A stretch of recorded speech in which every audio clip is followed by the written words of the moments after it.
বৃষ্টির রাতে অন্ধকারে দেওর এসে আমাকে প্রেমের প্রস্তাব দিল এবং তারপর যা করলাম আমরা। আমার স্বামী বিদেশে থাকে, শুধু বছরে একবার আসে। আমি একা থাকি দেওর পাশের ফ্ল্যাটে। আজ বৃষ্টির রাতে আমার ফ্ল্যাটে বিদ্যুৎ চলে গেল। দেওর টর্চ নিয়ে এল। অন্ধকারে মোমবাতি জ্বালাতে গিয়ে হঠাৎ আমার হাত ধরে দেওর বলল, বুদি, তুমি অন্ধকারে একা নও, আমি তোমার পাশে আছি। আমি জানি এটা অনুচিত, কিন্তু আমি তোমাকে ভালোবাসি। আমি চাই তুমি আমার স্ত্রী হও, ভাইয়াকে ডিভোর্স দাও। আমি তার কথা শুনে যেন শিহরিত হলাম। বৃষ্টির শব্দ, অন্ধকার ঘর, আর দেওরের এই অদ্ভুত প্রস্তাব, সবকিছু মিলে আমার গা ছমছম করতে লাগল। তুমি কি পাগল হয়ে গেছ? আমি হাত ছাড়িয়ে নিয়ে এক পা পিছিয়ে গেলাম। এটা কি রকম কথা? বুদি, আমি জানি এটা তোমাকে ধাক্কা দিচ্ছে। দেওর টর্চের আলোতে আমার মুখের দিকে তাকাল। কিন্তু আমি আর লুকাতে পারছি না। প্রতিদিন দেখি কিভাবে তুমি একা থাকো, ভাইয়া তোমাকে পাত্তা দেয় না। আমি আর সহ্য করতে পারছি না গি। এটা সম্পূর্ণ অনুচিত, আমি কাপা গলায় বললাম। তুমি আমার দেওর, আমার পরিবারের সদস্য। এভাবে চিন্তা করাও পাপ। দেওর মোমবাতি জ্বালিয়ে আমার কাছে রাখল। তার চোখে এক অদ্ভুত আবেগ দেখলাম। বুদি, প্রেম কখনো পাপ হয় না। আমি জানি তুমিও একা। আমি প্রতিদিন দেখি কিভাবে তুমি জানালার পাশে বসে অপেক্ষা করো। কিন্তু ভাইয়া কি কখনো তোমার কথা ভাবে? আমি ভাবি প্রতিদিন আমার বুক ধড়ফড় করতে লাগল। এই অন্ধকার, বৃষ্টির শব্দ এবং দেওরের এই অদ্ভুত প্রস্তাব, আমি যেন স্বপ্নে আছি। দয়া করে চলে যাও, আমি অনুরোধ করলাম। এসব কথা আর বলো না। তুমি আমার দেওর, আর তাই থাকবে গি। এই গল্পটি সম্পূর্ণ শুনলে আপনাদের পানি অটোমেটিক বের হয়ে যাবে, সো যত দ্রুত সম্ভব হাতের কাছে টিস্যু নিয়ে বসে পড়ো। বিছানার চাদর যেন নষ্ট না হয় সেটা সম্পূর্ণ খেয়াল রাখার অনুরোধ জানিয়ে গল্পটি এখন শুরু করব। তার আগে সর্বশেষ অনুরোধ, দয়া করে এমন পানি বের করার গল্প নিয়মিত শুনতে আমাদের চ্যানেলটি সকলেই সাবস্ক্রাইব করুন। ধন্যবাদ। হ্যালো বন্ধুরা, আমার নাম শ্রাবন্তী রায়। আমার বয়স ৪২ বছর। আমার স্বামীর নাম অনিন্দ রায়, বয়স ৪৫ বছর। আমাদের ২ সন্তান, অর্ণব আর দীপা। অর্ণব ১৯ বছর বয়সী, কলেজে পড়ে। দীপা ১২ বছর বয়সী, স্কুলে যায়। আজ আমি তোমাদের যে গল্পটি বলতে যাচ্ছি সেটা আমার জীবনেরই একটি অংশ। এমন একটি ঘটনা যা আমার জীবনকে সম্পূর্ণ বদলে দিয়েছে। আমি জানি তোমরা সবাই প্রথমে যে শিরোনাম শুনলে তাতে ভিন্ন ধারণা করেছ। কিন্তু আসলে জীবনে ঘটনাগুলো সবসময় যেভাবে দেখি সেভাবে থাকে না। সেদিন সত্যিই ছিল এক ঝড়ের রাত। বাইরে প্রবল বৃষ্টি হচ্ছিল। আমার স্বামী তখন দুবাইতে কাজ করেন, বছরে মাত্র একবার ২ সপ্তাহের জন্য দেশে আসেন। আমি একাই থাকি আমাদের ফ্ল্যাটে, আর আমার দেওর সুমন্ত পাশের ফ্ল্যাটে থাকে। সে নিজেও একা থাকে, তার বিয়ে হয়নি এখনো। সেই ঝড়ের রাতে হঠাৎ করেই আমাদের এলাকায় বিদ্যুৎ চলে গেল। আমি একা ঘরে ছিলাম, বাচ্চারা দুজনেই তাদের মামার বাড়িতে গেছিল ছুটির জন্য। প্রচণ্ড আঁধারে আমি চারিদিক দেখতে পাচ্ছিলাম না। এমন সময় দরজায় নক হলো। বুদি, আমি সুমন্ত। দরজা খুলুন। আমি দরজা খুলতেই দেখি সুমন্ত হাতে টর্চ নিয়ে দাঁড়িয়ে আছে। ভাবলাম আপনি একা আছেন, তাই টর্চটা নিয়ে এলাম, সে বলল। আমি তাকে ধন্যবাদ দিয়ে ভিতরে আসতে বললাম। আমি তাড়াতাড়ি মোমবাতি খুঁজতে লাগলাম। সুমন্ত টর্চের আলো ধরে রাখল। আমি কিছু মোমবাতি এনেছি, সে আমাকে কয়েকটা মোমবাতি দিল। আমি একটা মোমবাতি জ্বালাবার চেষ্টা করছিলাম। হঠাৎ করেই সুমন্ত আমার হাত ধরে ফেলল। বুদি, আমি জানি এটা অনুচিত, সে ফিসফিস করে বলল, কিন্তু আমি আর নিজেকে সামলাতে পারছি না। আমি আপনাকে ভালোবাসি। তার কথা শুনে আমি যেন শিহরিত হলাম। সুমন্ত এগিয়ে এলো, আমি চাই আপনি আমার স্ত্রী হন। ভাইয়াকে ডিভোর্স দিন। আমার সারা শরীর ঠান্ডা হয়ে গেল। বাইরে বৃষ্টির শব্দ, ঘরে অন্ধকার, আর দেওরের এই অবাক করা প্রস্তাব, সবকিছু মিলে আমার ভয় করতে লাগল। তুমি কি পাগল হয়ে গেছ? আমি দ্রুত হাত ছাড়িয়ে নিলাম। এটা কি রকম কথা? বুদি, আমি জানি এটা আপনাকে আঘাত দিচ্ছে। সুমন্ত টর্চের আলো আমার মুখের দিকে তাকাল। কিন্তু আমি আর লুকাতে পারছি না। প্রতিদিন দেখি আপনি কিভাবে একা থাকেন, ভাইজা আপনাকে সময় দেয় না। আমি আর সহ্য করতে পারছি না গি। এটা একদম অনুচিত, আমি কাপা গলায় বললাম। তুমি আমার দেওর, আমার পরিবারের সদস্য। এভাবে চিন্তা করাও অন্যায়। সুমন্ত একটা মোমবাতি জ্বালিয়ে আমার কাছে রাখল। তার চোখে এক অদ্ভুত দৃষ্টি দেখলাম। বুদি, ভালোবাসা কখনো অন্যায় হয় না। আমি জানি আপনিও একা। আমি প্রতিদিন দেখি কিভাবে আপনি জানালার পাশে বসে অপেক্ষা করেন। কিন্তু ভাইয়া কি কখনো আপনার কথা ভাবে? আমি ভাবি প্রতিদিন আমার বুক ধুকপুক করতে লাগল। এই ঝড়ের রাত, অন্ধকার ঘর এবং দেওরের এই অবাক করা প্রস্তাব, আমি যেন কোনো স্বপ্নের মধ্যে আছি। দয়া করে চলে যাও, আমি কাতর হয়ে বললাম। এসব কথা আর বলো না। তুমি আমার দেওর, আর তাই থাকবে গি। সুমন্ত এক পা এগিয়ে এলো। বুদি, আমি জানি আপনিও আমাকে পছন্দ করেন। আমি দেখেছি কিভাবে আপনি আমার দিকে তাকান। আমরা একসাথে নতুন জীবন শুরু করতে পারি। আমি দ্রুত পিছিয়ে গেলাম, কিন্তু পা হটকে গেল। আমি পড়ে যাচ্ছিলাম, আর সুমন্ত আমাকে ধরার জন্য এগিয়ে এলো। ঠিক সেই মুহূর্তে কোথা থেকে যেন একটা বিরাট শব্দ হল, ধুম। এবং আমরা দুজনেই চমকে উঠলাম। এটা কি শব্দ? আমি ভয়ে জিজ্ঞাসা করলাম। মনে হয় ছাদে কিছু পড়েছে, সুমন্ত বলল। আমরা দুজনেই শব্দের উৎস খুঁজতে উপরের দিকে তাকালাম। হঠাৎ করেই ছাদের একটা অংশ ধসে পড়ল। মাথার উপর থেকে প্লাস্টার খসে পড়তে লাগল, আর তার সাথে কিছু একটা, কি যেন। এটা কি একটা বাক্স? আমরা দুজনেই দেখলাম ছাদ থেকে একটা ধাতব বাক্স পড়েছে। এটা অনেকটা সিন্দুকের মতো, তবে খুব পুরানো। বাক্সটা প্লাস্টারের ধুলো ঢাকা ছিল। সুমন্ত তার আগের কথা ভুলে গেল, মনোযোগ এখন পুরোপুরি বাক্সের দিকে। এটা কি? এটা কিভাবে ছাদের ভিতরে ছিল? আমিও অবাক হয়ে গেলাম। জানি না। এই ফ্ল্যাটটা কিনেছিলাম 5 বছর আগে, কিন্তু ছাদের ভিতরে কোনো বাক্সের কথা কেউ বলেনি গি। সুমন্ত বাক্সটা হাতে তুলে নিল। এটা খুব ভারী। ভিতরে কি আছে বলে মনে হয়? আমি জানি না, আমি উত্তর দিলাম, এখন কৌতূহলী হয়ে উঠেছি। মোমবাতির আলোতে বাক্সটা পরীক্ষা করতে লাগলাম। এটা একটা পুরানো লোহার সিন্দুক, উপরে একটা জটিল তালা লাগানো ছিল। তালাটা সম্ভবত 100 বছরের বেশি পুরানো। তবে আশ্চর্যের বিষয়, তালাটি মরচে ধরেনি। এটা খোলার চাবি কোথায়? সুমন্ত জিজ্ঞাসা করল। তার আগের প্রস্তাব এখন সম্পূর্ণ ভুলে গেছে। আমার কাছে কোনো চাবি নেই, আমি বললাম। এই ফ্ল্যাটের আগের মালিক, বিশ্বনাথ বাবু, মারা গেছেন 5 বছর আগে। তার ছেলে এই ফ্ল্যাট বিক্রি করেছিল। হয়তো তারাও জানত না এই বাক্সের কথা গি। আমরা দুজনেই বাক্সটির চারপাশে দেখতে লাগলাম। এটা সাধারণ সিন্দুক নয়। বাক্সের গায়ে অদ্ভুত নকশা খোদাই করা ছিল, কিছু চিহ্ন, কিছু অক্ষর যা কোনো আধুনিক ভাষার নয়। এগুলো কি? আমি জিজ্ঞাসা করলাম, আঙুল দিয়ে চিহ্নগুলো স্পর্শ করে। মনে হচ্ছে কোনো প্রাচীন ভাষা, সুমন্ত উত্তর দিল। আমার এক বন্ধু পুরাতত্ত্ব বিভাগে পড়ায়। ওকে জিজ্ঞেস করলে হয়তো বলতে পারবে গু। তখনই বিদ্যুৎ ফিরে এলো, আর ঘর আলো ভরে গেল। বাক্সটা এখন আরও পরিষ্কারভাবে দেখা যাচ্ছিল। এটা গাঢ় তামাটে রঙের, প্রায় 2 ফুট লম্বা এবং 1 ফুট চওড়া। তার উপরিভাগ জটিল নকশায় পূর্ণ। এটা সত্যিই অদ্ভুত, আমি বললাম। সুমন্ত আমার দিকে তাকালো, তার চোখে এখন সম্পূর্ণ ভিন্ন দৃষ্টি। বুদি, আমি দুঃখিত আগে যা বলেছিলাম তার জন্য। আমি ঠিক নিজের মনে ছিলাম না গি। ঠিক আছে, আমি বললাম, আমরা ভুলে যাই ওই কথা। এখন এই বাক্স নিয়ে কি করব সেটা ভাবি গু। পরদিন সকালে সুমন্ত তার বন্ধু অধ্যাপক দেবাশিস সেনকে নিয়ে এলো। দেবাশিস বিশ্ববিদ্যালয়ে প্রাচীন ভাষা ও ইতিহাস পড়ান। আশ্চর্য, দেবাশিস বাক্সটি দেখে চিৎকার করে উঠলেন। এটা কোথায় পেলেন? ছাদ থেকে পড়েছিল, আমি ব্যাখ্যা করলাম। এটা একটা প্রাচীন বাঙালি সিন্দুক, তিনি বললেন, চশমার ভিতর দিয়ে বাক্সটি ঘুরিয়ে ফিরিয়ে দেখতে দেখতে। আনুমানিক 200 বছরের পুরানো। এর গায়ের লেখাগুলো প্রাচীন বাংলা ও সংস্কৃতের মিশ্রণ গে। এতে কি লেখা আছে? সুমন্ত জিজ্ঞাসা করল। দেবাশিস চশমা ঠিক করে নিলেন। এখানে লেখা আছে, ঝড়ের রাতে যখন আকাশ কাঁদে, সত্যের আলো প্রকাশিত হবে, এবং এখানে যে খুলবে এই সিন্দুক, সে পাবে অমূল্য ধন, কিন্তু হারাবে যা সবচেয়ে মূল্যবান। দেবাশিস আবার পড়তে লাগলেন। কিন্তু দুর্ভাগ্যবশত এই রত্ন দুটি হারিয়ে গেছে।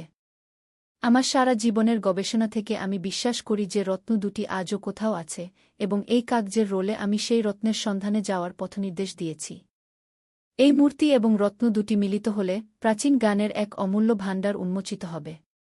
আমি জানি না আপনি কে, কিন্তু যদি আপনি এই চিঠি পড়েন, আমি আপনাকে অনুরোধ করছি এই সন্ধান শেষ করতে। সাবধান, অনেকেই এই রত্ন দুটির সন্ধান করছে, এবং তারা এর জন্য যে কোনো কিছু করতে প্রস্তুত। আমি, সুমন্ত এবং দেবাশিস একে অপরের দিকে তাকালাম, কেউ কিছু বলতে পারছিলাম না। দেবাশিস কাগজের রোলটি খুলে দেখলেন।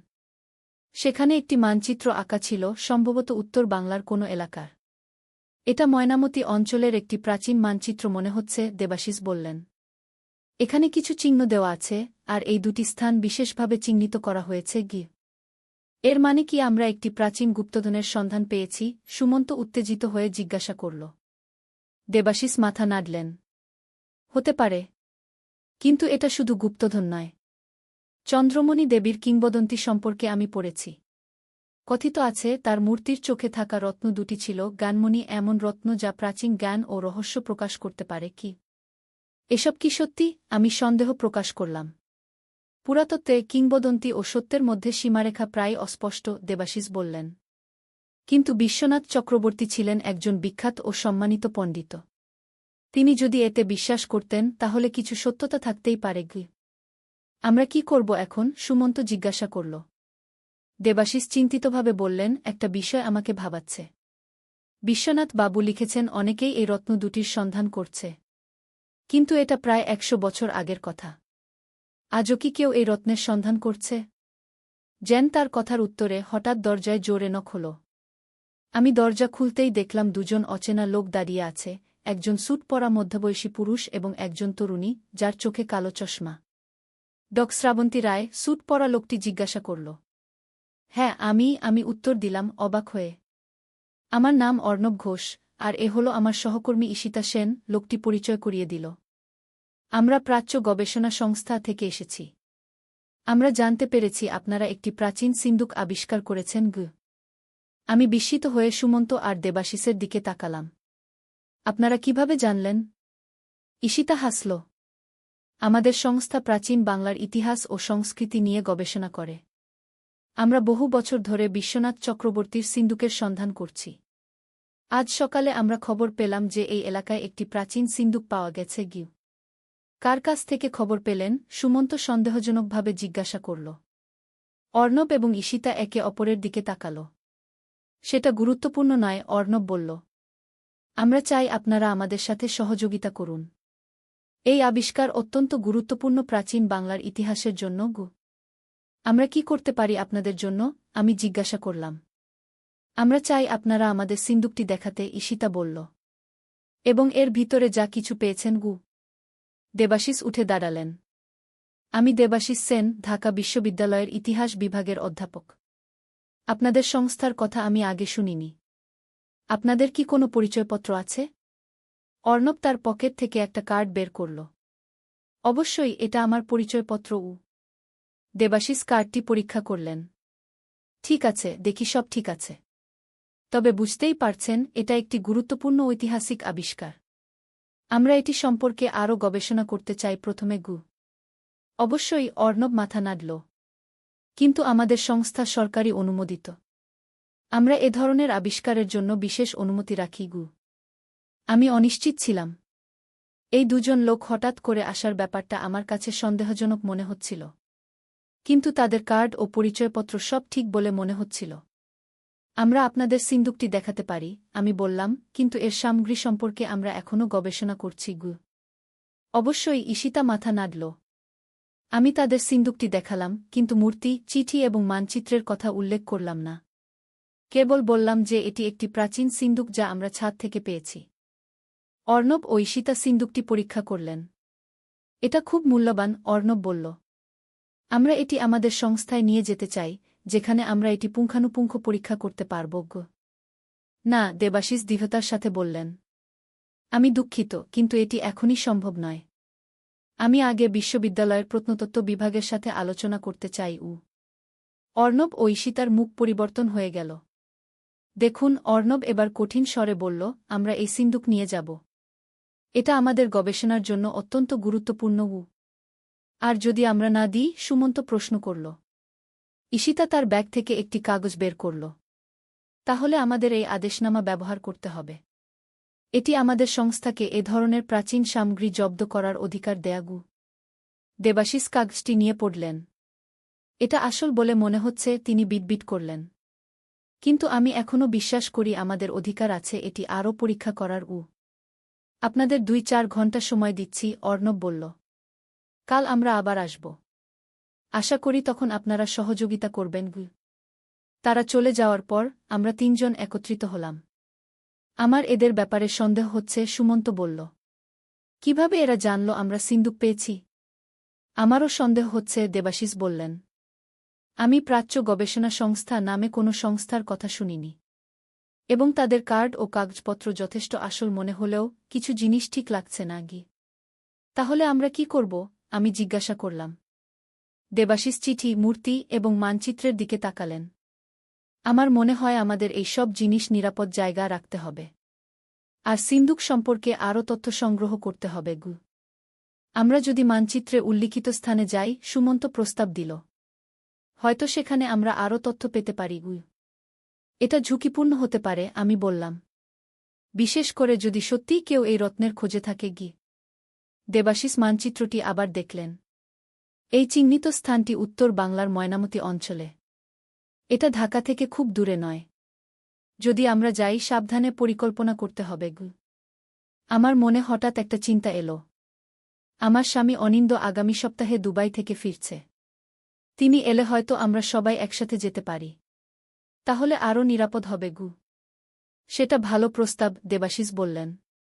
কিন্তু ততদিন আমাদের এই জিনিসগুলি নিরাপদে রাখতে হবে। এবং ওই 2 জন লোক সম্পর্কে সতর্ক থাকতে হবে। আমি এই মূর্তি, চিঠি এবং মানচিত্র আমার বিশ্ববিদ্যালয়ের অফিসে নিয়ে যাচ্ছি, দেবাশিস বললেন। সেখানে আমার তোষকে এগুলো নিরাপদে রাখা যাবে। আর আমি বিশ্বনাথ চক্রবর্তী সম্পর্কে আরও গবেষণা করব। সেই রাতে সিন্দুকের সব সামগ্রী দেবাশিসের সাথে পাঠিয়ে দিলাম। আমাদের কাছে শুধু খালি সিন্দুকটি রইল। দেবাশিস প্রতিজ্ঞা করলেন যে তিনি পরদিনই তার গবেষণার ফলাফল জানাবেন। কিন্তু পরদিন দেবাশিসের কাছ থেকে কোনো খবর এলো না। আমরা বারবার ফোন করলাম, কিন্তু তার ফোন বন্ধ ছিল। শেষে আমি এবং সুমন্ত উদ্বিগ্ন হয়ে তার বিশ্ববিদ্যালয়ে গেলাম। সেখানে গিয়ে জানলাম দেবাশিস সেদিন বিশ্ববিদ্যালয়ে আসেননি। তার কলিগরা বললেন তিনি কোনো অসুস্থতার কারণে ছুটি নিয়েছেন। কিন্তু তিনি তো আমাদের কাছে এমন কিছু বলেননি, আমি বললাম চিন্তিত হয়ে। আমরা তার বাসায় গেলাম। দরজা বন্ধ ছিল, কেউ খুলল না। প্রতিবেশীরা বললেন তারা সকাল থেকেই তাকে দেখেননি। এটা খুব অস্বাভাবিক, সুমন্ত বলল। হ্যাঁ, আর আমার মনে হচ্ছে এর সাথে ওই অর্ণব ও ঈশিতার সম্পর্ক আছে, আমি বললাম। আমরা পুলিশে যাওয়ার সিদ্ধান্ত নিলাম।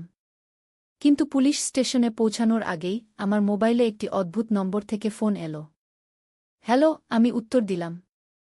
শ্রাবন্তী, অপরিচিত একটি কণ্ঠস্বর। আমি দেবাশিসের বন্ধু নীলা। তিনি আপনাকে একটি বার্তা দিতে বলেছেন। দেবাশিস কোথায়? আমি জিজ্ঞাসা করলাম। আমি দুঃখিত, আমি বলতে পারব না, নীলয় বলল। কিন্তু তিনি বললেন আপনাকে বলতে যে সিন্দুক এবং তার সামগ্রী থেকে দূরে থাকুন। এটি বিপজ্জনক। তিনি আরও বললেন যে মূর্তির রত্ন সত্যিই আছে এবং এর পেছনে বিপজ্জনক কিছু লোক আছে। কি বিপদ? কারা খুঁজছে রত্ন? আমি জিজ্ঞাসা করলাম। তিনি বেশি কিছু বলেননি, নীলা বলল। শুধু বললেন আপনারা যদি এর সাথে জড়িত হতে চান তাহলে ময়নামতি যান, কিন্তু খুব সাবধানে। ফোন কেটে গেল। সুমন্ত আমার দিকে তাকাল। কি হয়েছে? আমি তাকে সব বললাম। আমরা দুজনেই চিন্তিত হয়ে পড়লাম। এটা সব্বাই পাগলামি মনে হচ্ছে, সুমন্ত বলল। কেন এত মানুষ একটা প্রাচীন রত্নের পেছনে পড়েছে? আমি জানি না, আমি বললাম। কিন্তু দেবাশিস বিপদে আছেন। আমাদের কিছু করতে হবে। আমরা কি পুলিশে যাব? সুমন্ত জিজ্ঞাসা করল। আমি ভাবলাম। না, এখনো না। আমাদের আরও তথ্য দরকার। দেবাশিস যদি আমাদের ময়নামতি যেতে বলে থাকেন তাহলে সেখানে কোনো সূত্র পাওয়া যেতে পারে। তুমি কি ময়নামতি যেতে চাও? সুমন্ত অবাক হয়ে জিজ্ঞাসা করল। হ্যাঁ, আমি দৃঢ়তার সাথে বললাম। আমার স্বামী কাল সকালে আসছেন দুবাই থেকে। আমরা 3 জন একসাথে ময়নামতি যাব। পরদিন অনিন্দ ফিরে এলো। আমি তাকে সব কিছু বললাম, সিন্দুক, মূর্তি, রত্ন, দেবাশিসের অদৃশ্য হওয়া, সবকিছু। প্রথমে সে বিশ্বাস করতে চাইছিল না, কিন্তু যখন আমি তাকে সিন্দুকটি দেখালাম সে বুঝল আমি সত্যি বলছি। তুমি সত্যিই ময়নামতি যেতে চাও? সে জিজ্ঞাসা করল। হ্যাঁ, আমি বললাম। আমাদের জানতে হবে কি ঘটছে। আর দেবাশিসকে সাহায্য করতে হবে। অনিন্দ একটু ভেবে বলল, ঠিক আছে। আমার শরীরে শিহরণ খেলে গেল। এ কি কোনো অভিশাপের কথা বলছে? দেবাশিস হাসলেন। প্রাচীন সময়ে মূল্যবান জিনিস রক্ষা করার জন্য প্রায় এ ধরনের ভয় দেখানো বাক্য ব্যবহার করা হতো। এটা সম্ভবত কোনো মূল্যবান গহনা বা টাকা পয়সা রাখার জন্য ব্যবহৃত হতো। কিন্তু এটা খোলার উপায় কি? আমি জিজ্ঞাসা করলাম। দেখুন, দেবাশিস তালাটা দেখিয়ে বললেন, এটা একটা চৈনিক পাজল লক। চাবি ছাড়াই খোলা যায়, যদি সঠিক ক্রম জানা থাকে। এই ধরনের তালাগুলি সাধারণত কোনো নির্দিষ্ট পদ্ধতিতে চাপ দিয়ে খোলা হয়। ঠিক যেমন কম্বিনেশন লক, কিন্তু আরও জটিল। তিনি সাবধানে বাক্সটি পরীক্ষা করতে লাগলেন। এখানে কিছু চিহ্ন আছে যা সম্ভবত সংকেত দেয় কিভাবে এটি খুলতে হবে। আমাকে কিছু সময় দিন অধ্যয়ন করার জন্য। সারাদিন ধরে দেবাশিস বাক্সটি নিয়ে কাজ করলেন। তিনি বইয়ের পাতা উল্টালেন, নোট নিলেন, বাক্সের চিহ্নগুলো খুঁটিয়ে পরীক্ষা করলেন। সন্ধ্যা নাগাদ তিনি উত্তেজিত হয়ে বললেন, আমি মনে করি বুঝেছি। কি বুঝেছেন? আমি এবং সুমন্ত একসাথে জিজ্ঞাসা করলাম। এই চিহ্নগুলো একটি ছন্দ, একটি গান বা কবিতার অংশ, তিনি ব্যাখ্যা করলেন। আর এই ছন্দের স্বরবর্ণগুলো সংখ্যায় রূপান্তরিত করলে একটি সিকোয়েন্স পাওয়া যায়, যা সম্ভবত তালা খোলার সংকেত। তিনি ধীরে ধীরে তালাটির বিভিন্ন অংশে আঙুল রাখলেন, একটি নির্দিষ্ট ক্রমে চাপ দিলেন। কিছুক্ষণ পর আমরা একটি ক্লিক শব্দ শুনলাম এবং তালাটি খুলে গেল। তিনজনেই উত্তেজনায় শ্বাস রোধ করে বাক্সটি খোলার অপেক্ষা করতে লাগলাম। দেবাশিস ধীরে ধীরে বাক্সের ঢাকনা তুললেন। ভিতরে ছিল একটি পুরানো কাগজের রোল, একটি ছোট পাথরের মূর্তি এবং একটি চিঠি। দেবাশিস প্রথমে চিঠিটি তুলে নিলেন। এটি পুরানো, হলদেটে কাগজে লেখা, কিন্তু অক্ষরগুলো এখনও পড়া যায়। প্রিয় ভবিষ্যৎ অনুসন্ধানকারী, তিনি পড়তে শুরু করলেন। যদি আপনি এই চিঠি পড়ছেন, তাহলে আপনি আমার সিন্দুক খুলতে সক্ষম হয়েছেন। আমি বিশ্বনাথ চক্রবর্তী, এই বাড়ির প্রথম মালিক। আমি একজন পুরাতত্ত্ববিদ ছিলাম, এবং আমার জীবনের সবচেয়ে বড় আবিষ্কারটি আপনার সামনে রয়েছে। দেবাশিস থামলেন এবং পাথরের মূর্তিটি তুলে নিলেন। এটি একটি ছোট মহিলা মূর্তি, প্রায় ৬ ইঞ্চি উঁচু, কালো পাথরে তৈরি। এটা দেখে মনে হচ্ছে কোনো দেবীর মূর্তি, দেবাশিস বললেন। সম্ভবত গুপ্ত যুগের, প্রায় ১৫০০ বছর পুরানো। তিনি আবার চিঠি পড়তে শুরু করলেন। এই মূর্তিটি আমি উত্তর বাংলার একটি প্রাচীন মন্দির থেকে উদ্ধার করেছিলাম। এটি চন্দ্রমণি দেবীর মূর্তি, যিনি হারিয়ে যাওয়া জ্ঞান ও রহস্যের দেবী ছিলেন। কিংবদন্তি অনুসারে এই মূর্তির চোখে দুটি অমূল্য রত্ন বসানো ছিল, যা বিশেষ পূর্ণিমা রাতে জ্বলে উঠত এবং হারিয়ে যাওয়া সবজ। নদীর ধারে এক গ্রাম। প্রথম অধ্যায়, শুরুর কথা। পদ্মা নদীর ধারে ছোট্ট একটা গ্রাম, নামটা হল কুসুমপুর। এই গ্রামে বাস করত একটা ছেলে, তার নাম রাকিব। রাকিবের বয়স মাত্র ২২ বছর। লেখাপড়ায় ভালো ছিল সে, কিন্তু টাকার অভাবে ঢাকা বিশ্ববিদ্যালয়ে ভর্তি পরীক্ষা দিতে পারেনি। এখন গ্রামের স্কুলে পড়ায়। মাসে বেতন পায় ১০,০০০ টাকা। রাকিবের বাবা মারা গেছেন ৩ বছর আগে। মা আছেন, ছোট্ট একটা বোন আছে, নাম মিথিলা। মিথিলার বয়স ১৫, এইচএসসি পরীক্ষা দেবে আগামী বছর। রাকিবের স্বপ্ন ছিল মিথিলাকে ডাক্তার বানাবে। কিন্তু স্বপ্ন আর বাস্তবের মধ্যে অনেক দূরত্ব। শীতের সকাল, কুয়াশায় ঢাকা গ্রাম। রাকিব স্কুলে যাওয়ার জন্য তৈরি হচ্ছে। মা খাবার দিয়েছে একটা টিফিন বক্সে, ভাত আর ডিম ভাজি। রাকিব সাইকেল নিয়ে বেরিয়ে পড়ল। স্কুল ৫ কিলোমিটার দূরে। পথে যেতে যেতে রাকিব ভাবছিল তার জীবনের কথা। এই গ্রামে আর কতদিন থাকবে? ঢাকায় গিয়ে কিছু করা যায় কি না? কিন্তু মা আর মিথিলাকে রেখে কিভাবে যাবে? মনটা খারাপ হয়ে গেল। স্কুলে পৌঁছে দেখল হেডস্যার দাঁড়িয়ে আছেন। হেডস্যার মানিক স্যার, বয়স ৫০-এর কাছাকাছি। ভালো মানুষ। রাকিবকে অনেক স্নেহ করেন। রাকিব, একটু আমার রুমে এসো, মানিক স্যার বললেন। রাকিব রুমে ঢুকল। মানিক স্যার বললেন, তুমি তো জানো আমাদের স্কুলের অবস্থা ভালো না। সরকারি অনুদান কমে গেছে। আমরা হয়তো তোমার বেতন আর বাড়াতে পারব না। রাকিবের মনটা ভেঙে গেল। কিন্তু সে কিছু বলল না। শুধু মাথা নেড়ে বলল, বুঝতে পারছি স্যার। তবে একটা খবর আছে, মানিক স্যার বললেন। শুনেছি জেলা শহরে একটা এনজিও শিক্ষক খুঁজছে। বেতন ভালো, ১৫,০০০ টাকা। তুমি চাইলে আবেদন করতে পারো। রাকিব একটু ভাবল। জেলা শহর মানে প্রায় ৩০ কিলোমিটার দূরে।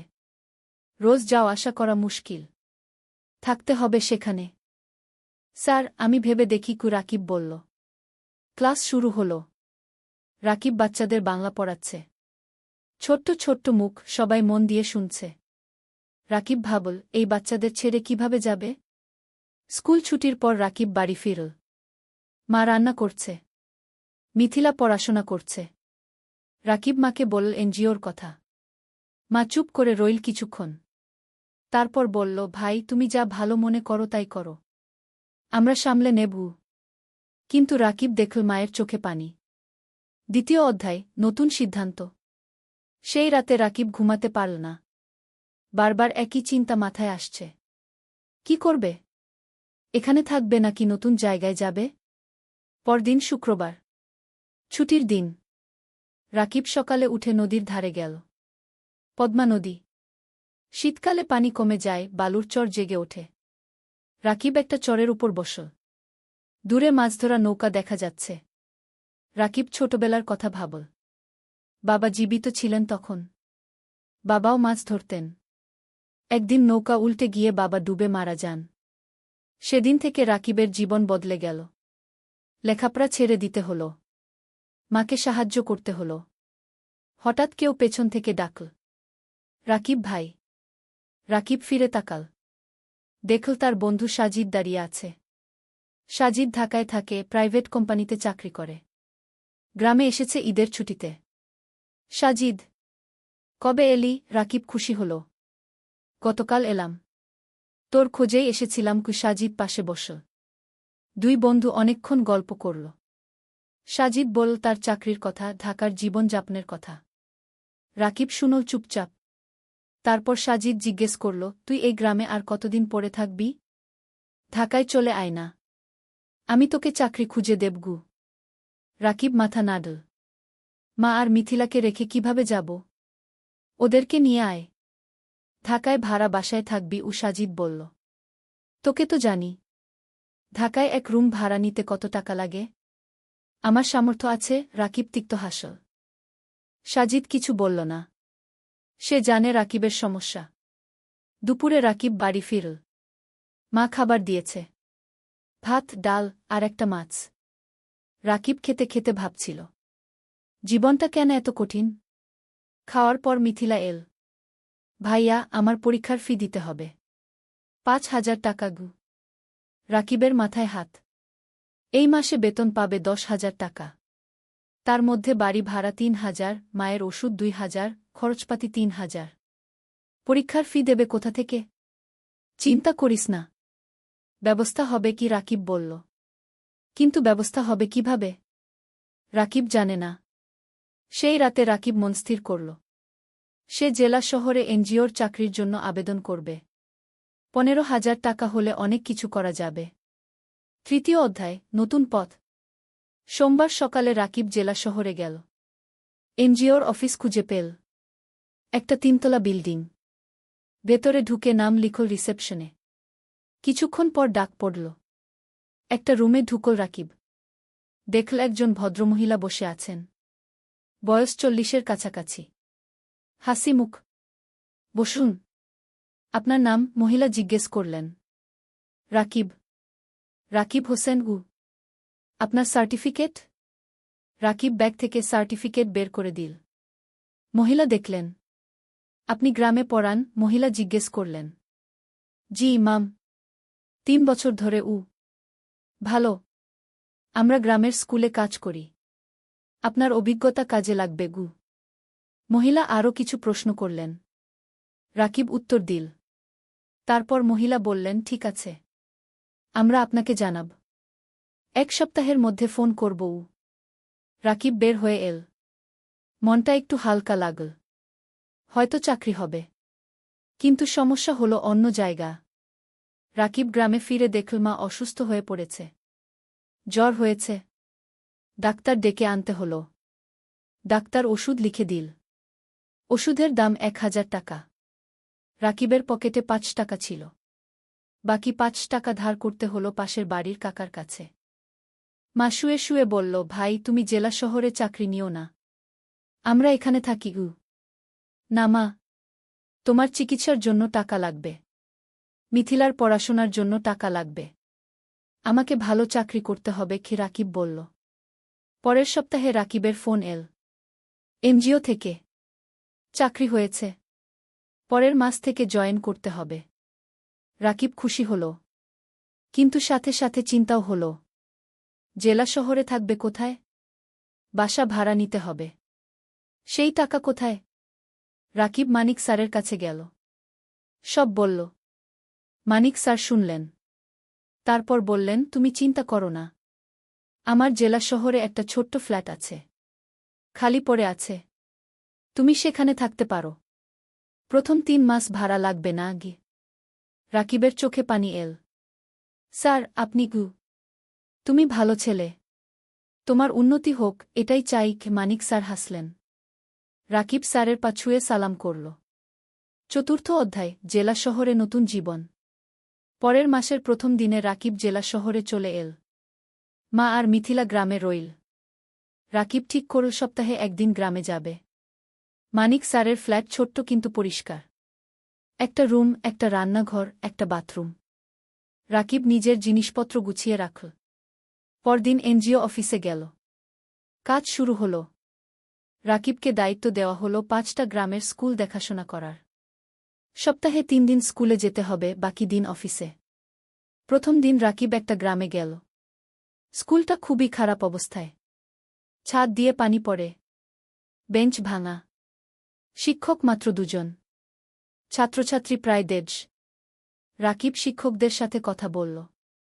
তারা বলল অনেক সমস্যার কথা। বেতন কম, সরকারি সাহায্য নেই, অনেক বাচ্চা স্কুল ছেড়ে দিয়েছে। রাকিব বুঝল এখানে অনেক কাজ করার আছে। সে মনস্থির করে ভালোভাবে কাজ করবে। সন্ধ্যায় রাকিব ফ্ল্যাটে ফিরল। একা একা রান্না করল, ভাত আর ডিম ভাজি। খেয়ে শুয়ে পড়ল। মায়ের কথা মনে পড়ল, মিথিলার কথা মনে পড়ল। রাকিব মাকে ফোন করল। মা, কেমন আছো? ভালো আছি। তুমি খেয়েছ? মা জিজ্ঞেস করল। হ্যাঁ মা। তুমি ওষুধ খেয়েছ তো? খেয়েছি। মিথিলা পড়াশোনা করছে। তুমি চিন্তা করো না আগে। ফোন রেখে রাকিব ঘুমিয়ে পড়ল। দিন যাচ্ছে। রাকিব কাজে মন দিচ্ছে। সে দেখছে স্কুলগুলোর অবস্থা ধীরে ধীরে ভালো হচ্ছে।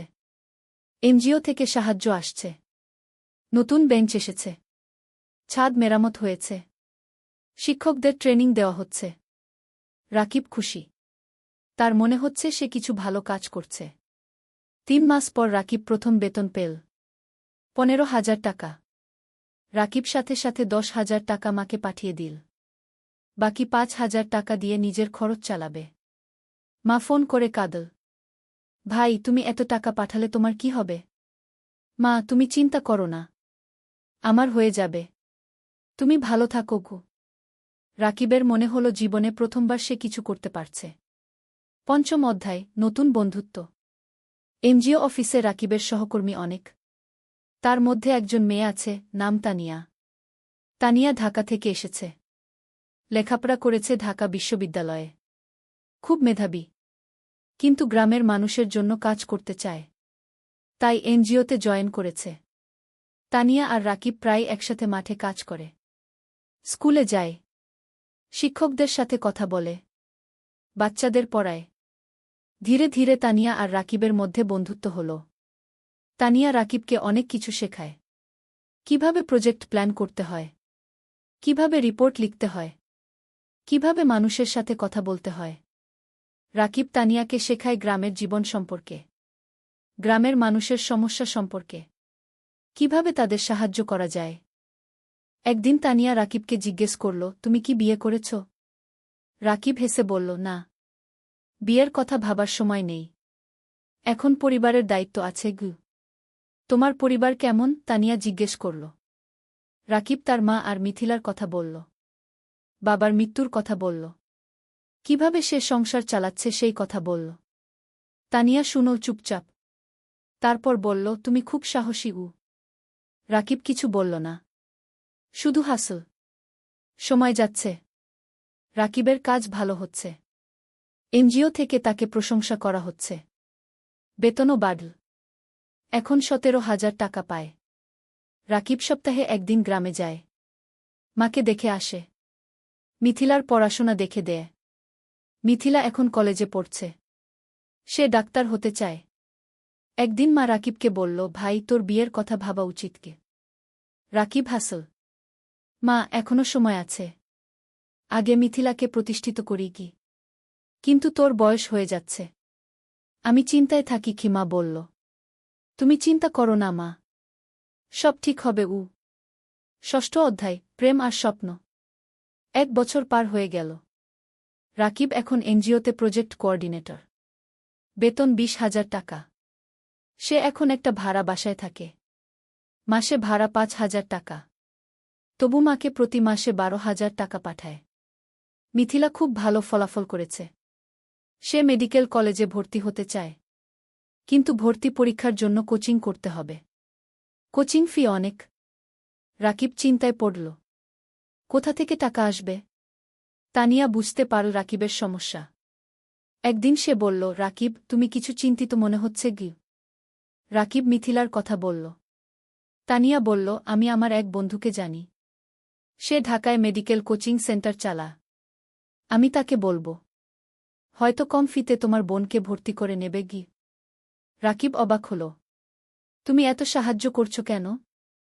তানিয়া চুপ করে রইল কিছুক্ষণ। তারপর বলল, কারণ তুমি ভালো মানুষ গো। রাকিব কিছু বলল না। কিন্তু মনের ভেতর একটা অনুভূতি হল। পরের সপ্তাহে তানিয়া তার বন্ধুর সাথে রাকিবের কথা হল। বন্ধু রাজি হল মিথিলাকে অর্ধেক ফিতে ভর্তি করতে। রাকিব খুশিতে আত্মহারা। সে তানিয়াকে ধন্যবাদ দিল বারবার। তানিয়া হেসে বলল, ধন্যবাদ না, একটা ট্রিট দাও। রাকিব তানিয়াকে নিয়ে গেল একটা রেস্টুরেন্টে। দুজন একসাথে খাবার খেল।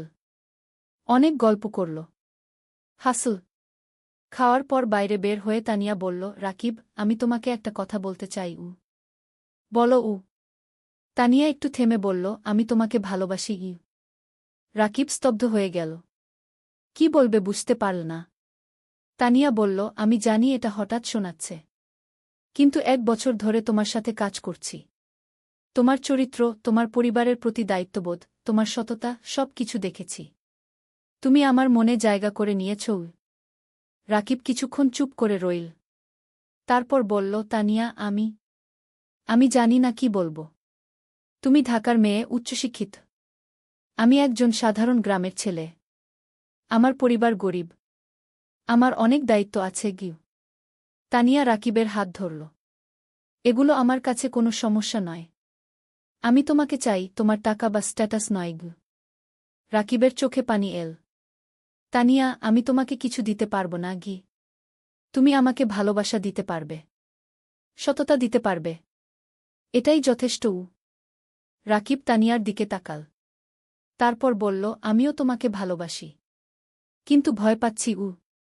কিসের ভয়? তানিয়া জিজ্ঞেস করল।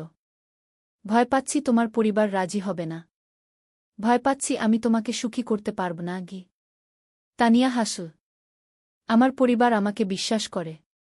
আমি যদি খুশি থাকি, তারা খুশি থাকবে। আর তুমি আমাকে সুখী করতে পারবে কিনা সেটা সময় বলবে। আমরা একসাথে চেষ্টা করব। সেই রাতে রাকিব ঘুমাতে পারল না। সারারাত তানিয়ার কথা ভাবল।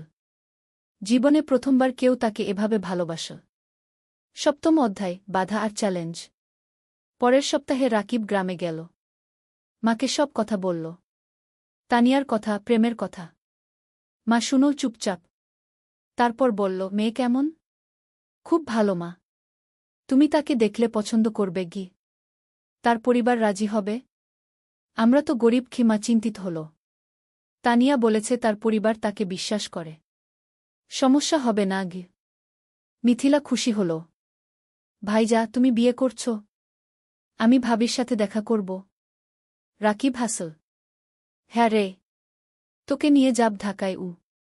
কিন্তু সমস্যা এল অন্য দিক থেকে। তানিয়া তার বাবা মাকে রাকিবের কথা বলল। প্রথমে তারা খুশি হল। কিন্তু যখন জানো রাকিব একজন এনজিও কর্মী, বেতন মাত্র 20,000 টাকা, তখন তারা আপত্তি করল। তানিয়ার বাবা বললেন, তানিয়া, তুমি ঢাকা বিশ্ববিদ্যালয় থেকে পাস করেছ। তুমি একজন ভালো চাকরিজীবী ছেলে পাবে। এই ছেলে তোমাকে কি দেবে? তানিয়া বলল, বাবা, আমি টাকার জন্য বিয়ে করছি না। আমি রাকিবকে ভালোবাসি। ভালোবাসা দিয়ে সংসার চলে না কি তানিয়ার মা বললেন। বাবা মা রাকিব খুব সৎ এবং পরিশ্রমী। সে তার পরিবারের জন্য অনেক কষ্ট করছে। এরকম মানুষ এখন কমই আছে কি তানিয়া বোঝানোর চেষ্টা করল। আমরা সময় চাই। আমরা ছেলেটাকে দেখতে চাই কি তানিয়ার বাবা বললেন। তানিয়া রাকিবকে ফোন করে সব বলল। রাকিব শুনল। তারপর বলল, আমি জানতাম এটা হবে গু। তুমি হাল ছেড়ে দিও না। আমি তাদের বোঝাব। তানিয়া বলল। পরের মাসে রাকিব ঢাকায় গেল। তানিয়ার বাবা মার সাথে দেখা করল। তারা রাকিবকে অনেক প্রশ্ন করল। রাকিব সব সততার সাথে উত্তর দিল। তানিয়ার বাবা বললেন, তুমি তোমার ভবিষ্যৎ নিয়ে কি ভাবছ? তুমি সারা জীবন এনজিওতে থাকবে? রাকিব বলল, আঙ্কেল, আমি স্বপ্ন দেখি একদিন নিজের একটা স্কুল করব। গ্রামের গরিব ছেলে মেয়েদের বিনামূল্যে পড়াব। এটা আমার লক্ষ্য। তানিয়ার বাবা অবাক হলেন। তুমি কি জানো একটা স্কুল খুলতে কত টাকা লাগে? জানি আঙ্কেল। কিন্তু আমি বিশ্বাস করি যদি সততার সাথে চেষ্টা করি একদিন সফল হব। তানিয়ার বাবা কিছু বললেন না।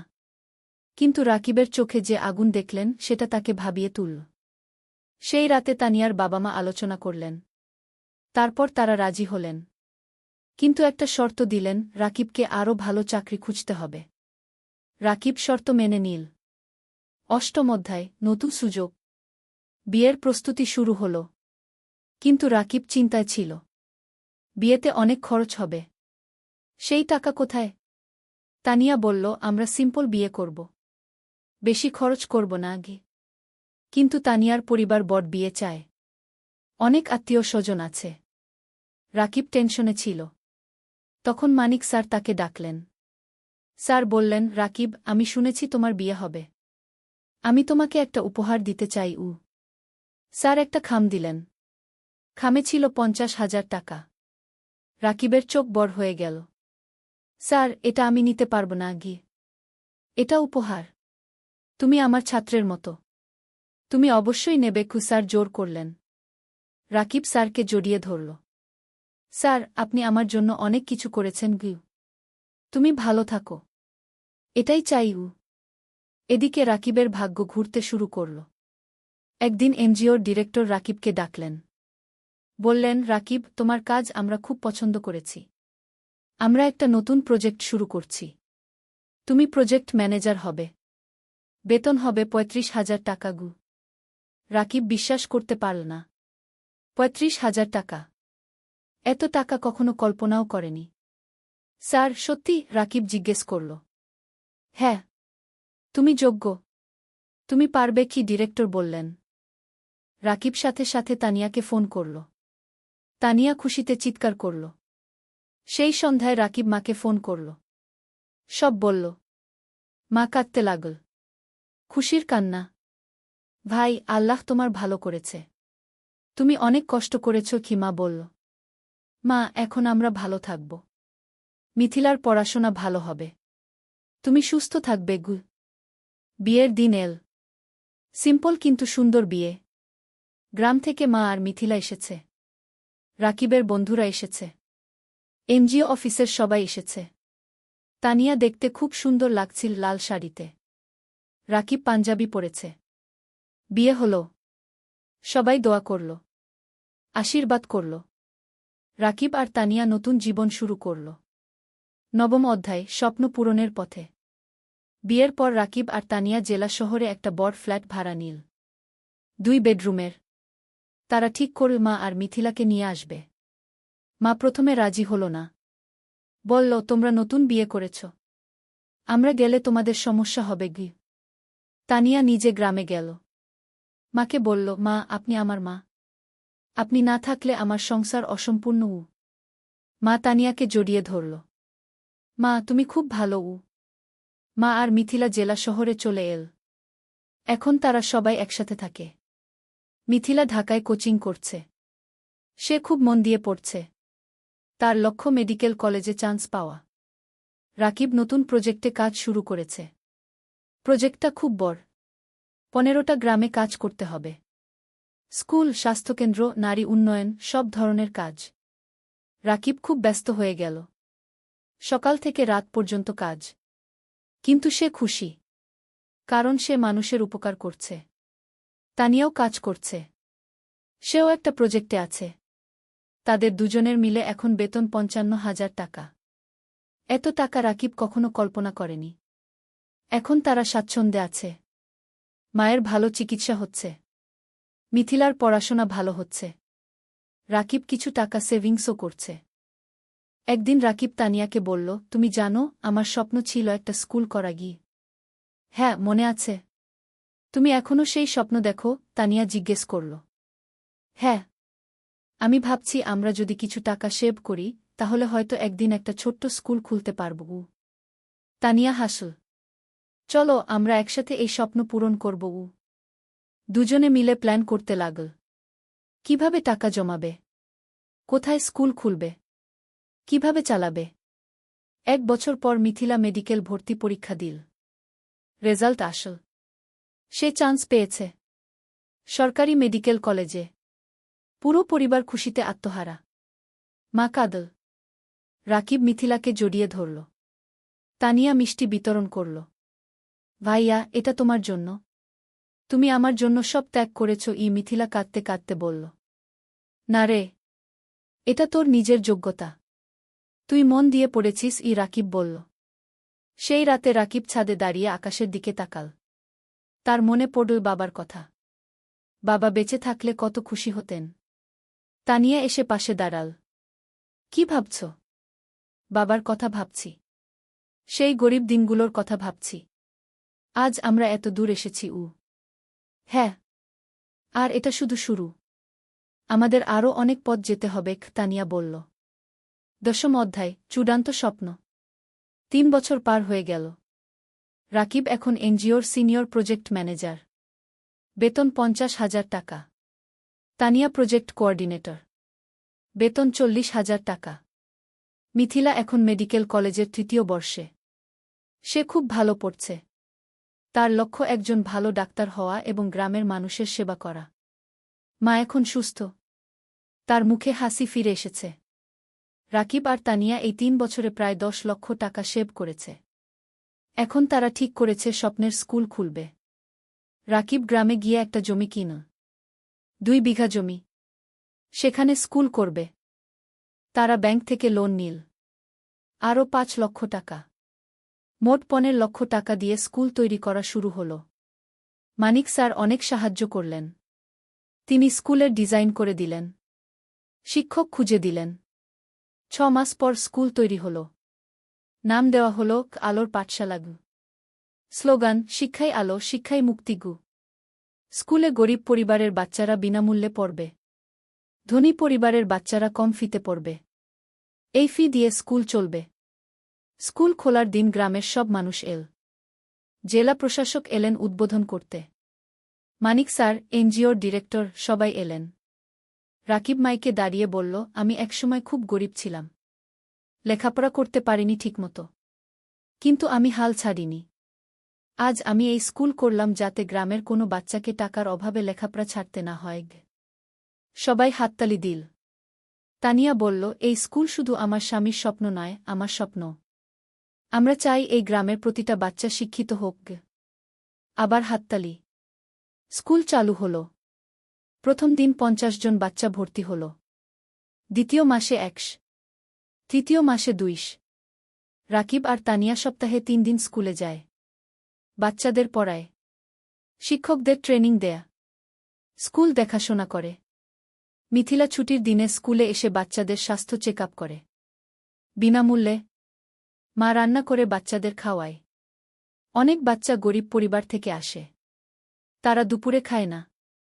মা তাদের খাওয়ায়। ২ বছর পর স্কুলে ৫ বাচ্চা পড়ছে। ১০ জন শিক্ষক আছে। স্কুল ভালোভাবে চলছে। জেলার মধ্যে কি আলোর পাঠশালা কি একটা আদর্শ স্কুল হিসেবে পরিচিতি পেয়েছে। একাদশ অধ্যায়, জীবনের পূর্ণতা। ৫ বছর পর। রাকিবের বয়স এখন ৩৩। তানিয়ার বয়স ৩১। তাদের একটা মেয়ে হয়েছে। নাম রাখা হয়েছে অনন্যা। অনন্যার বয়স ২ বছর। মিথিলা এখন ডাক্তার। সে একটা সরকারি হাসপাতালে কাজ করছে। সে গ্রামের মানুষের বিনামূল্যে সেবা দেয়া। মা সুস্থ এবং খুশি। তার নাতনি অননাকে নিয়ে সময় কাটায়। আলোর পাঠশালা কি এখন জেলার সেরা স্কুলগুলোর একটা। এখানে 1000 বাচ্চা পড়ছে। 20 জন শিক্ষক আছে। স্কুলের রেজাল্ট খুব ভালো। রাকিব আর তানিয়া এখন আর এনজিওতে কাজ করে না। তারা পুরোপুরি স্কুলেই সময় দেয়া। তারা আরও 2টো স্কুল খোলার পরিকল্পনা করছে। একদিন রাকিব স্কুলের ছাদে দাঁড়িয়ে আছে। তানিয়া এসে পাশে দাঁড়াল। হাতে চায়ের কাপ। কি ভাবছ? তানিয়া জিজ্ঞেস করল। ভাবছি আমাদের যাত্রার কথা। 8 বছর আগে আমি একজন গরিব স্কুল শিক্ষক ছিলাম। আজ আমার নিজের স্কুল আছে। 1000 বাচ্চা পড়ছে গু। হ্যাঁ, আমরা অনেক দূর এসেছি। কিন্তু আরও অনেক পথ বাকি, তানিয়া বলল। জানো, কখনো কখনো মনে হয় স্বপ্ন দেখা ভালো। স্বপ্ন মানুষকে বাঁচিয়ে রাখে। আমি স্বপ্ন দেখেছিলাম বলে আজ এখানে এসেছি। তানিয়া রাকিবের হাত ধরল। আর আমি তোমাকে বিশ্বাস করেছিলাম বলে তোমার স্বপ্ন আমার স্বপ্ন হয়ে গেল। দুজন চুপচাপ দাঁড়িয়ে রইল। নিচে বাচ্চারা খেলছে। তাদের হাসির শব্দ শোনা যাচ্ছে। রাকিব বলল, জানো তানিয়া, আমার এখন মনে হয় জীবনের সবচেয়ে বড় সফলতা হলো মানুষের মুখে হাসি ফোটানো। টাকা, প্রতিষ্ঠা সব তুচ্ছ যখন দেখি একটা গরিব বাচ্চা আমাদের স্কুলে পড়ে ভালো রেজাল্ট করছে। তানিয়া মাথা নাড়ল। একদম ঠিক। তুমি জানো, গত সপ্তাহে সেই রহিম নামের ছেলেটা এসেছিল, যে 3 বছর আগে আমাদের স্কুলে ভর্তি হয়েছিল? হ্যাঁ, মনে আছে। তার বাবা রিকশা চালায়। সে ক্লাসে ফার্স্ট হয়েছে। তার বাবা এসে আমার পা ছুঁয়ে কাঁদছিল। বলছিল, আপনারা না থাকলে আমার ছেলে লেখাপড়া শিখতে পারত না। রাকিবের চোখ ভিজে গেল। এই মুহূর্তগুলোর জন্যই আমরা কাজ করি। হঠাৎ অননা দৌড়ে এল। বাবা, বাবা, দেখো আমি কি এঁকেছি। রাকিব মেয়েকে কোলে তুলে নিল। অনন্যা একটা ছবি দেখাল। একটা স্কুল, সামনে অনেক বাচ্চা। এটা কি? রাকিব জিজ্ঞেস করল। এটা আমাদের স্কুল। দাদু বলেছে তুমি এই স্কুল বানিয়েছ। অনন্যা বলল। রাকিব মেয়ের কপালে চুমু খেল। হ্যাঁ রে, একদিন তুইও বড় হয়ে ভালো কিছু করবি। আমি ডাক্তার হব, মাসির মতো। তারপর গরিব মানুষদের দেখব। অনন্যা বলল। তানিয়া হাসল। দেখছ, আমাদের পরবর্তী প্রজন্ম স্বপ্ন দেখছে। দ্বাদশ অধ্যায়, নতুন চ্যালেঞ্জ। কিন্তু জীবন কখনো সোজা পথে চলে না। একদিন রাকিব খবর পেল স্কুলের জমি নিয়ে সমস্যা হয়েছে। একজন স্থানীয় রাজনীতিবিদ দাবি করছে জমিটা তার। রাকিব চিন্তায় পড়ে গেল। সে আইনজীবীর সাথে দেখা করল। আইনজীবী বলল, কাগজপত্র দেখাও। রাকিব সব কাগজ দেখাল। আইনজীবী দেখে বলল, তোমার কাগজ ঠিক আছে, কিন্তু ওই লোক ক্ষমতাবান। সে ঝামেলা করবে। তাহলে কি করব? রাকিব জিজ্ঞেস করল। কোর্টে কেস করতে হবে। সময় লাগবে, টাকাও লাগবে। রাকিব বাড়ি ফিরে তানিয়াকে সব বলল। তানিয়া শুনল। তারপর বলল, আমরা লড়ব। আমরা সত্যের পক্ষে আছি। কেস শুরু হল। প্রতি সপ্তাহে কোর্টে যেতে হচ্ছে। আইনজীবীর ফি দিতে হচ্ছে। টাকা খরচ হচ্ছে অনেক। কিন্তু রাকিব হাল ছাড়ল না। সে জানে সে ন্যায়ের পক্ষে। এই সময় গ্রামের মানুষ রাকিবের পাশে দাঁড়াল। তারা একটা কমিটি করল। সবাই মিলে টাকা তুলল রাকিবকে সাহায্য করার জন্য। একদিন গ্রামের চেয়ারম্যান রাকিবের কাছে এসে বলল, রাকিব, তুমি আমাদের গ্রামের গর্ব। তুমি আমাদের বাচ্চাদের শিক্ষিত করছ। আমরা তোমাকে একা ছাড়ব না। রাকিব কান্নায় ভেঙে পড়ল। আপনারা আমার পরিবার। মানিক স্যারও সাহায্য করলেন। তিনি জেলা প্রশাসকের সাথে কথা বলল। প্রশাসক বিষয়টা দেখলেন।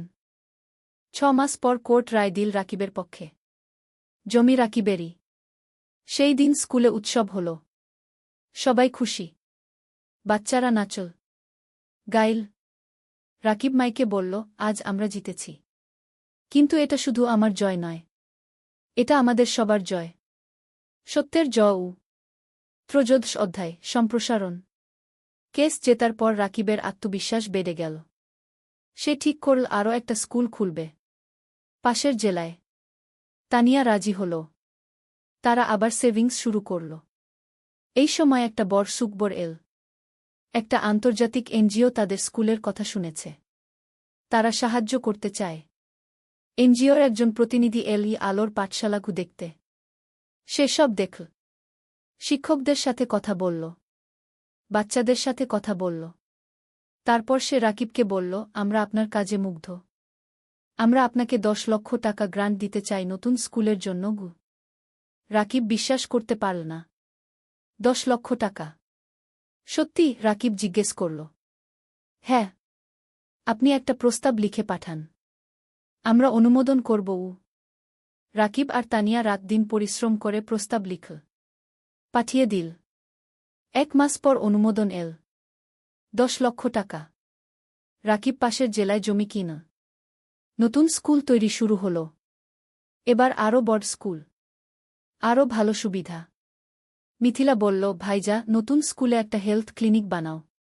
আমি সপ্তাহে একদিন এসে বাচ্চাদের দেখবগু। চমৎকার আইডিয়া, রাকিব বলল। নতুন স্কুলে একটা হেলথ ক্লিনিকও তৈরি হল। মিথিলা আর তার 2 জন সহকর্মী ডাক্তার সেখানে বিনামূল্যে সেবা দেয়া। নতুন স্কুলের নাম দেওয়া হল আলোর পাঠশালা, দুগ। এখানেও গরিব বাচ্চারা বিনামূল্যে পড়ে। 1 বছরে দ্বিতীয় স্কুলেও 5 বাচ্চা ভর্তি হল। রাকিবের স্বপ্ন আরও বড় হল। সে ভাবল, জেলার প্রতিটা গ্রামে একটা করে স্কুল করবে। 14 অধ্যায়, পুরস্কার। 3 বছর পর। রাকিব এখন 40 বছরের। তার 5টা আলোর পাঠশালাগু আছে। 5টা জেলায়। প্রায় 3000 বাচ্চা পড়ছে। 2 শিক্ষক কাজ করছে। একদিন রাকিব একটা ফোন পেল। ঢাকা থেকে। শিক্ষা মন্ত্রণালয় থেকে। আপনি রাকিব হোসেন? ফোনে একজন জিজ্ঞেস করল। জিউ। আপনাকে জানাতে পেরে আনন্দিত যে আপনার নাম জাতীয় শিক্ষা পুরস্কারের জন্য নির্বাচিত হয়েছে। আপনি গ্রামীণ শিক্ষায় অসামান্য অবদান রেখেছেন গু। রাকিব স্তব্ধ হয়ে গেল। জাতীয় পুরস্কার? সত্যি? রাকিব জিজ্ঞেস করল। হ্যাঁ। আগামী মাসে ঢাকায় অনুষ্ঠান হবে। মাননীয় প্রধানমন্ত্রী পুরস্কার দেবেন গু। রাকিব ফোন রেখে তানিয়াকে জড়িয়ে ধরল। তান, আমরা জাতীয় পুরস্কার পেয়েছি। তানিয়া কাঁদতে লাগল। খুশির কান্না। তুমি পেরেছ। তুমি সত্যিই পেরেছ। মা খবর শুনে কাঁদল। ভাই, তোর বাবা বেঁচে থাকলে কত খুশি হতো উ। মিথিলা বলল, ভাইজা, তুমি আমার হিরো গো। অনন্যা, এখন 7 বছর, বলল, বাবা, তুমি সবচেয়ে ভালো বাবা। পুরস্কারের দিন।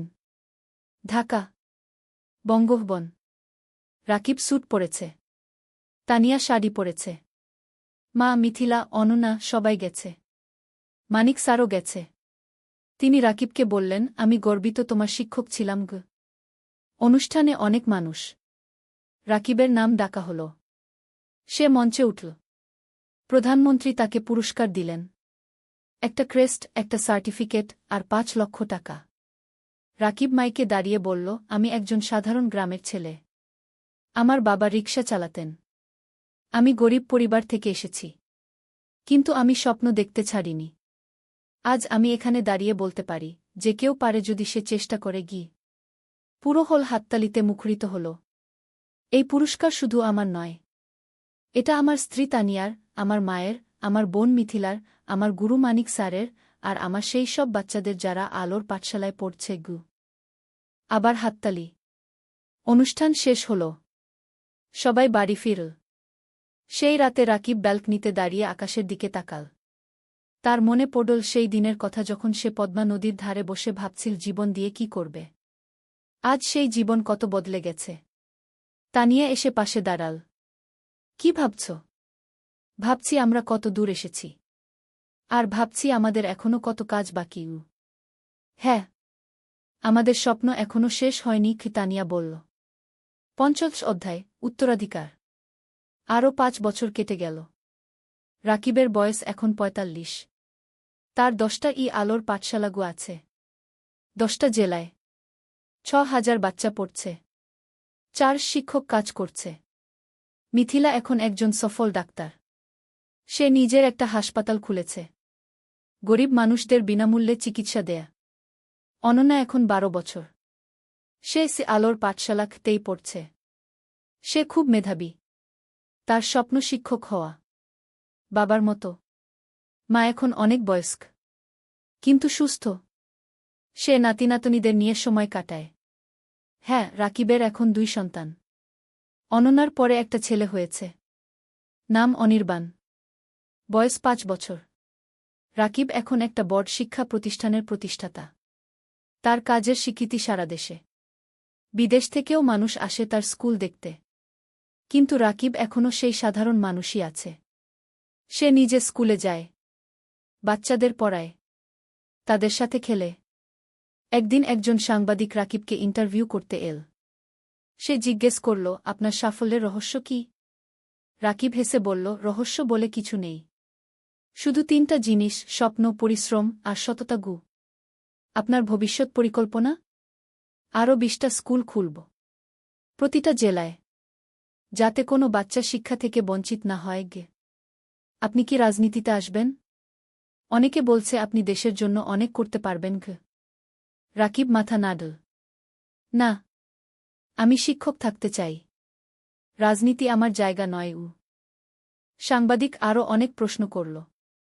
রাকিব উত্তর দিল। সেই রাতে টিভিতে ইন্টারভিউ দেখানো হল। পুরো দেশ দেখল।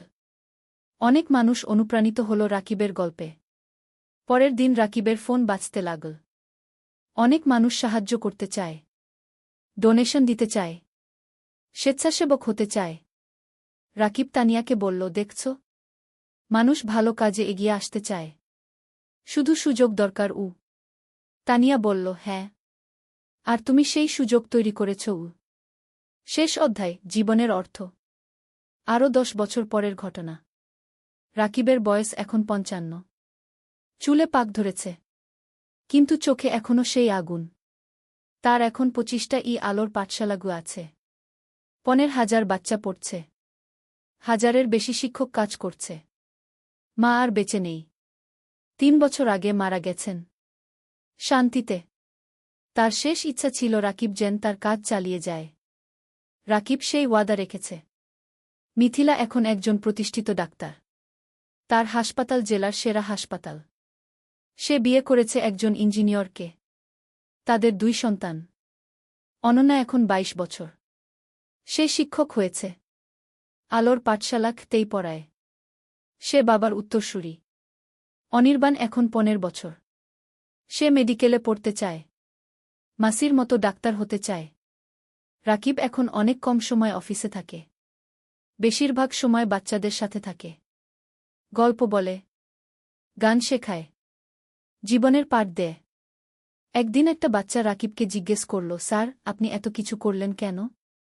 আপনি তো ব্যবসা করে ধনী হতে পারতেন। রাকিব হাসল। বাবা, টাকা দিয়ে সব কিছু কেনা যায় না। আমি যখন দেখি তুমি ভালো রেজাল্ট করেছ, তখন যে আনন্দ পাই সেটা কোনো টাকায় কেনা যায় না। তাহলে জীবনের অর্থ কি স্যার? বাচ্চাটা জিজ্ঞেস করল। রাকিব একটু ভাবল। তারপর বলল, জীবনের অর্থ হল অন্যের জীবনে আলো জ্বালানো। যদি তুমি একজন মানুষকেও সাহায্য করতে পারো, তাহলে তোমার জীবন সার্থক। বাচ্চাটা মাথা নাড়ল। আমিও আপনার মতো হতে চাই স্যার। রাকিব বাচ্চাটার মাথায় হাত বুলিয়ে দিল। তুমি আমার চেয়ে আরও ভালো হবে। সেই সন্ধ্যায় রাকিব আর তানিয়া তাদের বাড়ির ছাদে বসে আছে। সূর্য অস্ত যাচ্ছে। আকাশ লালকুমলা রঙে রাঙানো। তানিয়া বলল, তুমি জানো, যখন প্রথম তোমাকে দেখেছিলাম তখন জানতাম না তুমি এত দূর যাবে। রাকিব হাসল। আমিও জানতাম না, কিন্তু তোমাকে পেয়েছিলাম বলে সম্ভব হয়েছে।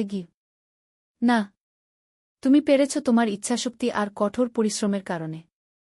আমি শুধু সাথে ছিলাম। তুমি শুধু সাথে ছিলে না, তুমি আমার শক্তি ছিলে, আমার অনুপ্রেরণা ছিলে। দুজন চুপচাপ বসে রইল। নিচে কি আলোর পাঠশালা দেখা যাচ্ছে। বাচ্চারা খেলছে। রাকিব বলল, জানো তানিয়া, আমি এখন শান্তিতে আছি। আমার মনে হয় আমি আমার জীবন দিয়ে কিছু অর্থবহ করতে পেরেছি। তুমি পেরেছ। তুমি হাজারো জীবন বদলে দিয়েছ। তানিয়া বলল। হঠাৎ অনন্যা এল। বাবা, মা, খাবার তৈরি। রাকিব উঠে দাঁড়াল। চলো। 3 জন একসাথে নিচে নামল। পরিবার একসাথে বসে খাবার খেল, হাসল, গল্প করল। রাতে শোয়ার আগে রাকিব জানালার পাশে দাঁড়িয়ে বাইরে তাকাল। দূরে তারা জ্বলছে। রাকিব মনে মনে ভাবল, জীবন একটা যাত্রা। কখনো কঠিন, কখনো সহজ। কিন্তু যদি তুমি স্বপ্ন দেখো, যদি তুমি পরিশ্রম করো, যদি তুমি সৎ থাকো, তাহলে তুমি অবশ্যই সফল হবে। আর সবচেয়ে বড় সফলতা হল যখন তুমি অন্যের জীবনে আলো জ্বালাতে পারো। রাকিব হাসল। তারপর বিছানায় শুয়ে পড়ল। গভীর ঘুমে তলিয়ে গেল। শান্তির ঘুম, পরিতৃপ্তির ঘুম। কারণ সে জানে তার জীবন সার্থক হয়েছে। তার স্বপ্ন পূরণ হয়েছে। আর এটাই জীবনের সবচেয়ে বড় পাওয়া।